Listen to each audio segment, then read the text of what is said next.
है वो next vitamin start करते हैं। प्रीवियस वीडियो के अंदर मैंने आपको विटामिन B12 पढ़ाया था। विटामिन सी है नेक्स्ट हमारा नेक्स्ट वाला विटामिन। नेक्स्ट विटामिन है विटामिन सी, अस्कॉर्बिक एसिड जिसको हम कहते हैं। इसकी एक्टिव फॉर्म जो होती है विटामिन सी की होती है, और ascorbic acid. It's main function is as a reducing agent के तौर पे हमारी बॉडी में एक्ट करता है। विटामिन सी जो है वो कोएंजाइम के तौर पे भी एक्ट करता है इन हाइड्रोक्सिलेशन रिएक्शंस, ठीक है। For example hydroxylation of prolyl and lysyl residues in the collagen, ठीक है। कोलेजन के अंदर प्रोलाइल और लाइसाइल की जब हाइड्रोक्सिलेशन होती है ना इनके रेजिड्यूज की, तो वहाँ पे ये कोएंजाइम के तौर पे एक्ट करता है, ठीक है।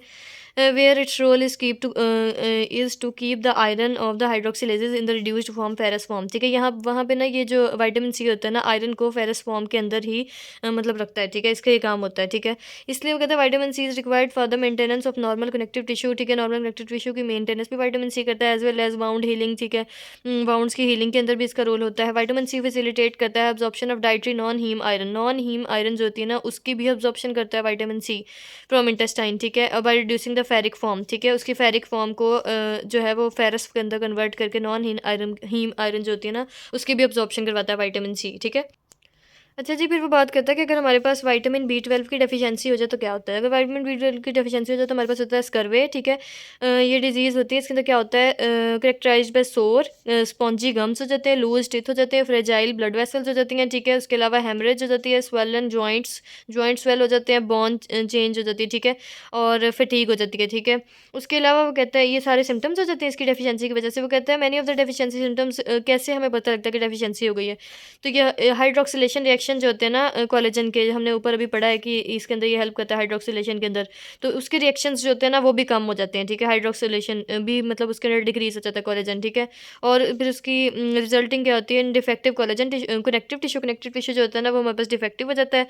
ऊपर हमने विटामिन B12 के अंदर पढ़ा था कि हमारे पास परनीशियस एनीमिया हो जाता है, ठीक है। या मेगैलोब्लास्टिक एनीमिया होता है, ठीक है। लेकिन विटामिन सी जो है ना इसकी डेफिशिएंसी से क्या होता है, माइक्रोसाइटिक एनीमिया होता है, ठीक है। By decreased absorption of iron में ऑल्सो भी सीन, ठीक है। आयरन की अब्जॉर्प्शन जो है वो सही से नहीं होती हमारी बॉडी के अंदर।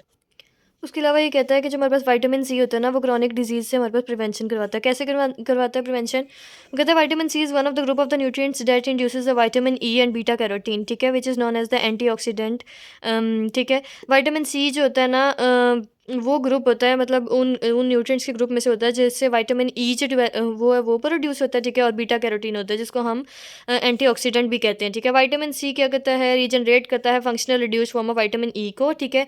उसके अलावा ये हमारे पास कंजम्पशन अगर हम इसे करते हैं डाइट के अंदर तो हमारे पास जो क्रॉनिक डिजीज़ होती हैं ना, ठीक है, उसके इंसिडेंसेस को ये डिक्रीज़ करता है। For example cardiovascular disease CVD जिसको हम कहते हैं, ठीक है, वो भी मतलब उसके रिस्क भी ना विटामिन सी की इंटेक से डिक्रीज़ होते हैं, ठीक है।